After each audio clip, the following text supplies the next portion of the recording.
Assalamualaikum warahmatullahi taala wabarakatuh. Bismillahirrahmanirrahim. Alhamdulillahirabbil alamin wa bihi nasta'in. Wassalatu wassalamu ala sayyidil mursalin wa ala alihi wa sahbihi ajma'in. Subhanaka la ilma lana illa ma 'allamtana innaka antal alimul hakim. Wa la haula wa la quwwata illa billahil aliyyil azim. Rabbi shrah li sadri wa yassir li amri wahlul 'uqdatam min lisani yafqahu qawli. Allahumma rabbi yassir wa la tu'assir wa rabbi atmimil khair. Terima sekali, terima kasih pada yang mengikuti dalam audio kuliah pada pagi ini. InsyaAllah pada pagi ini kita berjumpa. Semalam ataupun kemarin saya bersiaran pada waktu duha yang macam ni. InsyaAllah pada pagi ini sekadar perkongsian ataupun perbincangan ringkas untuk kita berkongsi. Saya daripada Lembaga Zakat Negeri Kedah untuk berkongsi dengan tuan-puan di luar sana. Sedikit perkongsian pada pagi ini untuk kita menambahkan keceriaan kita, menambahkan semangat kita di samping menjadi seorang yang insya-Allah berazam untuk menjadi orang yang lebih baik di sisi Allah Subhanahu Wa Taala. Tuan-puan dirahmati Allah, pertama sekali saya ucapkan terima kasih kepada yang mengikuti tazkirah ringkas pada pagi ini. Boleh tekan butang share, sampaikan ataupun sebarkan kebaikan ini, mudah-mudahan ianya menjadi salah satu daripada bekalan kepada kita insya-Allah. Okey, apa khabar semua? Harap saya semua sihat, semua ceria, semua bergembira dengan hari yang baru, dengan semangat yang baru.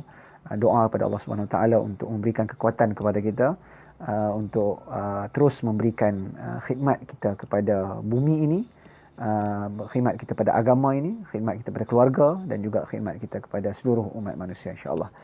Okey, tuan-tuan dan puan diberkati oleh Allah Subhanahu Wa Taala. Okey, ringkas kita pada pagi ini dengan tajuk yang saya rasa boleh ataupun cukup menarik untuk kita bincangkan, iaitu setiap hari menjadi orang kaya. Okey, bila sebut tentang kekayaan ni, semua orang dia sukalah.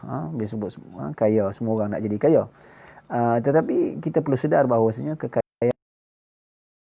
kekayaan yang benar kekayaan dalam erti kata yang sebenar. Bila kita sebut tentang perkataan kaya ini, kalau kita tengok dalam bahasa Arab, dia disebut kaya ini dengan al-ghani ataupun al-ghina. Ghina ini maksudnya kaya. Kaya ini bermaksudnya istighna anil ghair. Maksudnya dia tidak berhajat ataupun dia tak perlu kepada yang lain. Itu sebenarnya kekayaan. Maknanya orang yang mempunyai suatu kekuatan untuk dia tidak bergantung kepada mana-mana makhluk, hanya bergantung kepada Allah Subhanahu Wa Taala, itu barulah orang yang kaya. Adapun orang yang ada duit yang banyak, belum tentu dia kaya. Kerana apabila dia duit banyak tetapi hati dia masih terbelenggu dengan keduniaan, hatinya masih terbelenggu dengan kemewahan, hatinya terbelenggu dengan satu benda, dia bukan orang yang kaya. Orang kaya ni adalah orang yang tidak terbelenggu dengan apa-apa, dia bebas, dia rasa selesa. Dia hanyalah menjadi hamba kepada Allah Subhanahu Wa Taala. Justru tafsiran kekayaan adalah tafsiran yang perlu untuk kita renungkan, agar kekayaan yang kita nak capai adalah kekayaan yang sebenar, iaitu kaya jiwa. Nabi sebut dalam satu hadis, laisal ghina bikathratil mal walakinnal ghina ghinan nafs. Bukanlah dikira orang yang kaya itu dengan banyaknya harta, tapi kekayaan yang sebenar adalah dengan orang yang punya kaya jiwa. Kaya jiwa ni maknanya hatinya tidak bergantung, hatinya tidak tertakluk, hatinya tidak terikat dengan mana-mana makhluk. Tak kiralah makhluk itu manusia ataupun kemewahan ataupun jawatan ataupun apa saja. Dia tidak tertakluk kepada perkara-perkara berkenaan. Hatinya hanya kuat dan kukuh dan yakin dan cinta kepada Allah Subhanahu Wa Taala sahaja. Okey, tuan-puan dirahmati dan berkati oleh Allah Subhanahu Wa Taala. Namun begitu, itu secara teorinya, kita begitulah kita mahukan kekayaan jiwa. Tapi ialah sebagai seorang manusia kan, tadi takrifan kepada hakikat kekayaan ataupun maksud sebenar kekayaan, tetapi realiti manusia ni ataupun belief system, sistem kepercayaan yang ada pada manusia ni, dia akan mentafsirkan kekayaan dalam bentuk apa yang dia miliki, harta dan sebagainya. Okey, itu tak salah sebab kita manusia. Okey, tapi cuma kita belajar untuk, macam saya sebutkan tadi, kita belajar untuk menjadi orang yang kaya jiwa, tidak tergantung sangat atau tidak bergantung harap kepada makhluk yang lain. Okey, namun begitu sebenarnya ada satu amalan yang begitu powerful, satu amalan yang begitu luar biasa, satu amalan yang begitu hebat yang diajarkan oleh Nabi SAW untuk kita benar-benar menjadi orang yang benar-benar kaya setiap hari. Apa amalan tersebut? Ini yang kita nak kongsi pada pagi ini. Amalan ataupun tindakan ataupun bukan sekadar amalan, dia satu amalan. Yang kedua, dia membentuk satu mindset, dia membentuk satu minda untuk kita menjadi orang kaya. Saya sebutkan tadi, orang kaya adalah orang yang tidak bergantung kepada mana-mana. Orang yang kaya adalah orang yang tidak berharap kepada mana-mana. Orang yang kaya adalah orang yang berlepas diri dengan ikatan daripada mana-mana makhluk. Dia hanya, jiwanya hanya kepada Allah, hatinya hanya kepada Allah Subhanahu Wa Taala. Itu adalah orang yang kaya. Okey. Kita sebagaimana kita maklum, kita setiap hari kita bangkit daripada tidur. Kita bangkit daripada tidur waktu subuh itu ataupun sebelum subuh itu yang terbaik. Kita bangkit setelah kita, orang kata apa ni, kita baca doa dan sebagainya, kita akan orang kata apa ni, kita akan memulakan hari baru kita. Dan bila kita nak memulakan hari baru kita, biasa sebagai orang biasa macam kita ni, antara orang kata apa ni, rutin kita adalah kita menghadapi hari-hari kita adalah untuk antaranya adalah untuk mencari rezeki. Ataupun dalam erti kata yang lain, ataupun dalam bahasa yang lain, mencari kekayaan. Pergi kerja lah, kalau orang dulu dia pergi bendang, kalau orang yang orang kata apa ni, nelayan pergi ke laut dan sebagainya, itu banyak pergi ke kebun dan sebagainya. Maknanya kalau tak mencari kekayaan pun mencari sesuatu nasi lah untuk makan. Okey, bila kita sebut tentang kita nak menghadapi hari yang baru, ialah kita nak mencari makan, mencari kekayaan mungkin. Itu tidak salah kerana itu dibenarkan oleh agama. Tetapi kita faham bahawasanya terkadang hati kita ini ada sedikit gundah gulana apabila menghadapi cabaran setiap hari. Ialah maknanya kita setiap hari kadang-kadang kita akan menghadapi ujian. Kalau orang berniaga pasar tani contohnya, belum tentu dia akan mendapat keuntungan. Orang yang bekerja mungkin dia sakit, mungkin dia tak achieve apa yang dia inginkan pada hari berkenaan. Maknanya ialah kadang-kadang kita perlu menerima hakikat bahawasanya apa yang kita inginkan pada setiap hari itu tak mungkin semuanya tercapai.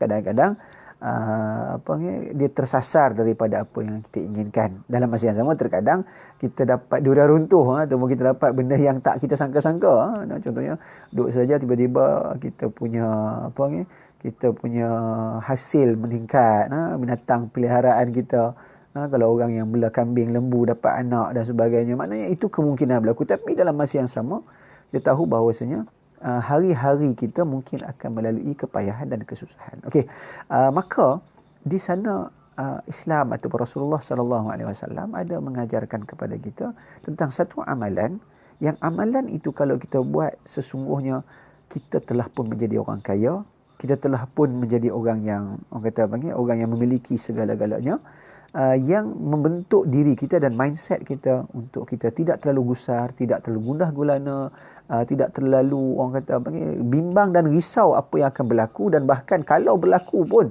kita insya-Allah tidak akan menjadi orang yang terlalu kecewa dan sebagainya.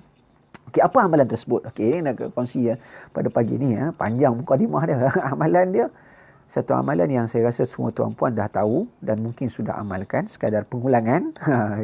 Yang saya nak cerita ni sekadar ulangan lah. Mungkin tuan-puan dah maklum, dah amalkan pun, tapi dia sekadar pengulangan. Bagus pengulangan ini, kerana ada perkataan Arab menyebutkan iza takarrara taqarrara. Bila benda tu diulang-ulang, dia akan memberikan pengukuhan, insya-Allah. Okey. Sebelum tu saya ucap sekali lagi terima kasih pada yang mengikuti. Okey, tekan butang share. Saya akan cuba berkongsi dengan tuan-puan secara ringkas, secara santai, untuk kita ingat memperingati wa zakir fa inna dzikra tanfa'ul mu'minin, memberikan peringatan itu memberi manfaat, insya-Allah. Macam saya sebut kemarin semalam, saya masih baru dalam bersama dengan kawan-kawan di audio kuliah. Terima kasih pada host. Saya akan cubalah berkongsi apa-apa yang ringkas, yang menarik, yang ringan, yang penting kita cuba boleh amalkan, insya-Allah. Okey. Terima kasih kepada tuan-puan semua. Okey. Tadi saya sebut tentang apa dia amalan yang boleh kita lakukan untuk kita menjadi orang yang kaya setiap hari, kaya jiwa, kaya, dan insya-Allah boleh jadi kaya yang sebenar di sisi Allah Subhanahu Wa Taala. Okey. Apa yang Nabi ajarkan kepada kita Tidak lain dan tidak bukan amalan yang cukup powerful, amalan yang cukup luar biasa, amalan yang saya rasa tuan-puan mudah laksanakan, dan kalau boleh kita cuba istiqamah dalam pelaksanaan ini. Tidak lain tidak bukan iaitu berdasarkan sebuah hadis Nabi sallallahu alaihi wasallam yang diriwayatkan oleh Sayyidatina Aisyah radhiyallahu anha. Nabi SAW bersabda, "Raka'ata al-fajri khairun minad dunya wa ma fiha." Nabi sebut raka'ata al-fajri khairun minad dunya wa ma fiha. Hadis riwayat Bukhari dan Muslim. Nabi SAW bersabda, dua rakaat fajar disebut oleh para ulama, dua rakaat sunat qabliyah fajar. Mana sebelum sembahyang subuh tu, lepas azan, sebelum sembahyang subuh kita ada disunatkan rakaat al-fajri, disunatkan untuk kita solat dua rakaat sebelum daripada solat subuh yang dinamakan sunat qabliyah subuh. Nabi kata apa? Khairun minad dunya wa ma fiha.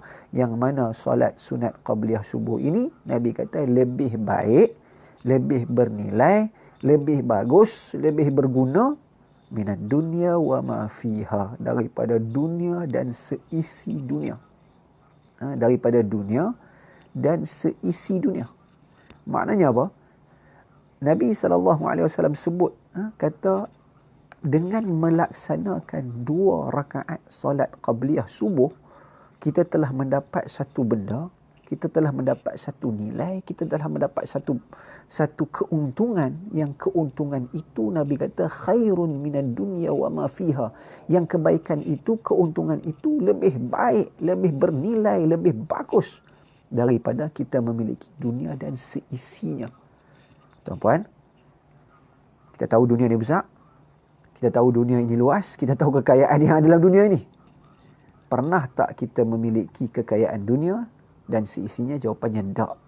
Tak akan memiliki kan kekayaan dunia daripada orang, daripada tanaman yang ada, daripada bangunan yang ada, daripada segala hasil bumi yang ada, minyak, petrol, emas dan sebagainya. Semua tu kekayaan. Tak tahulah berapa orang, berapa nilai kekayaan yang ada dalam dunia ni. Nabi kata apa? Raka'atul fajri khairun minan dunya wa fiha. Dua rakaat solat qabliyah subuh itu, tuan-puan, ianya lebih bernilai, lebih baik daripada kita memiliki dunia dan seisinya. Allahu Akbar. Luar biasa, tuan-puan. Maknanya ini yang merupakan satu amalan yang untuk menjadikan kita ni bangkit-bangkit pagi, bangkit-bangkit tidur sebelum kita memulakan hari kita. Sebelum kita memulakan hari kita, maknanya sebelum kita pergi kerja, sebelum kita pergi cari makan, sebelum kita pergi cari kekayaan dalam bentuk duit kupang dan sebagainya ini, sebelum kita lalui semua apa yang kita nak lalui pada hari berkenaan, ada satu amalan yang Allah Ta'ala dah janjikan kepada kita. Amalan tu sebenarnya lebih baik, amalan tu sebenarnya lebih bernilai, amalan itu sebenarnya lebih berharga daripada apa yang kita nak cari selepas itu. Maknanya apa yang kita nak cari lepas daripada cerah nanti dah terbit matahari nak pergi melata atas muka bumi ni, nak cari makan ni, amalan yang Nabi sebut itu sebenarnya lebih baik, lebih bernilai, lebih hebat, lebih luar biasa daripada apa yang kita inginkan. Maka tuan-puan, di sini apa sebenarnya yang nak diajarkan oleh Nabi SAW? Pertama, nak menunjukkan bahawasanya apa saja hubungan kita, apa saja pekerjaan kita, pada setiap hari, mulakan hubungan kita dengan Allah Subhanahu Wa Taala. Mulakan apa saja, kita bangkit tidur, kita baca doa, kemudian kita ambil wuduk. Kalau nak mandi, kemudian ambil wuduk, kemudian kita mulakan dengan sujud kepada Allah Taala. Satu, maknanya mulakan hari dengan mengabdikan diri kepada Allah. Satu. Yang kedua, dengan segala orang kata apa ni, cabaran yang bakal kita lalui. Yalah, setiap hari kita akan, mungkin kita, macam saya sebut di awal tadi, mungkin kita akan berniaga, mungkin kita buat kerja, mungkin kita ada apa-apa sasaran untuk kita achieve. Boleh jadi tercapai, boleh jadi tak capai. Bahkan boleh jadi sebaliknya, kita menghadapi macam-macam dugaan. Maka bila kita sudah melaksanakan 2 rakaat qabliyah subuh tadi, maknanya setidak-tidaknya apa saja cabaran yang bakal kita lalui selepas itu kecil belaka.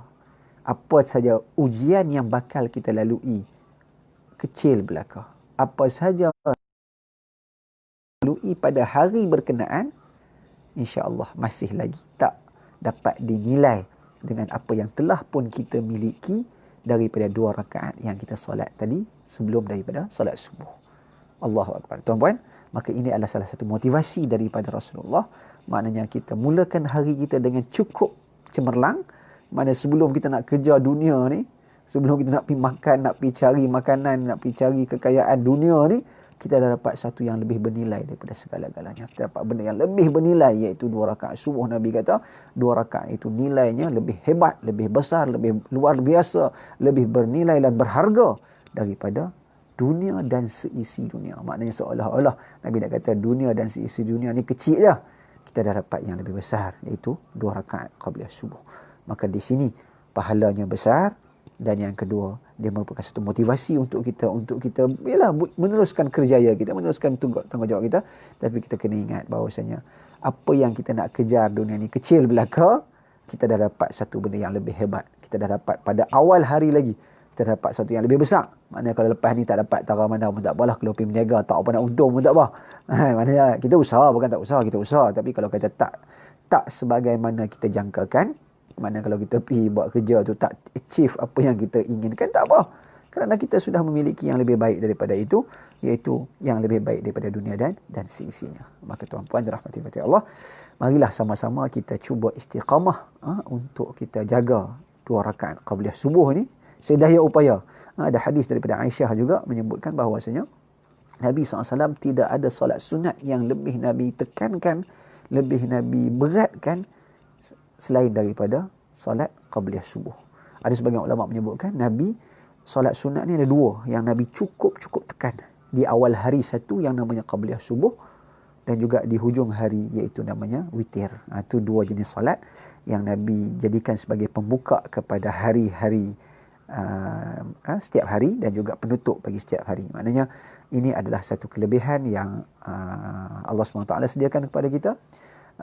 Yang mana kita sebut hadis tadi riwayat Aisyah radhiyallahu anha, Nabi sebut 2 rakaat subuh, 2 rakaat qabliyah subuh, 2 rakaat sunat qabliyah subuh itu Nabi kata lebih baik daripada dunia dan seisi dunia. Marilah sama-sama saya berpesan pada diri saya sendiri dan kita berazam semua, insya-Allah kita akan cuba untuk istiqamah, kita cuba untuk kekal melaksanakan 2 rakaat ini setiap hari di mana saja, tak kira. Ada satu riwayat menyatakan Nabi SAW kalau bab solat qabliyah subuh ni, Nabi tidak akan meninggalkannya fil hadari was safari, iaitu pada waktu Nabi tidak bermusafir, Nabi duduk di Madinah ataupun Nabi duduk di dalam permusafiran. Bahkan ada satu riwayat juga menyatakan Nabi SAW bila musafir, antara rawatib yang Nabi tak pernah tinggal iaitu solat qabliyah subuh. Maka marilah sama-sama, sekali lagi saya menyarankan kepada diri saya dan tuan-puan semua, insya-Allah kita berazam untuk kita menjadi orang yang istiqamah dalam menjaga qabliyah subuh ini. Kerana apa? Kerana ganjaran yang cukup besar dan kerana dia lebih luar biasa daripada apa sahaja yang akan kita lalui setiap hari. Qabliyah subuh itu nilainya lebih besar daripada dunia dan seisinya, insya-Allah. Okey, saya rasa cukup dahulu untuk hari ini. Tazkirah ringkaslah, ringkas-ringkas ya pada pagi ini, insya-Allah saya berazamlah untuk bersama dengan tuan-puan. Kalau boleh kita cubalah seberapa kerap yang ada. Saya sekali lagi terima kasih kepada semua yang mengikuti. Saya Hazwan Shah daripada Kedah, Lembaga Zakat Negeri Kedah. Insya-Allah boleh ikuti kami punya page Facebook di Lembaga Zakat Negeri Kedah, banyak informasi. Kita buat kerja adalah untuk memberikan khidmat kepada ummah, kepada masyarakat, dan insya-Allah pastilah dengan kita memberi khidmat kepada ummah dalam salah satu daripada entiti agama ini, insya-Allah kita akan mengangkat kekuatan dan izzah dan juga kemuliaan Islam itu dalam bentuk praktikalinya, dalam bentuk tindakannya, insya-Allah. Marilah sama-sama kita menjadi orang yang positif, menjadi orang yang husnuzan dengan Allah Taala, menjadi orang yang kuat, istiqamah dalam melaksanakan kebaikan. Terima kasih kepada semua. InsyaAllah kita jumpa lagi dalam pertemuan akan datang. Cira-cirakan hari kita. Terima kasih kepada semua. Qul qawli hadza astaghfirullahalazim li wa lakum. Wassalamualaikum warahmatullahi taala wabarakatuh. Terima kasih.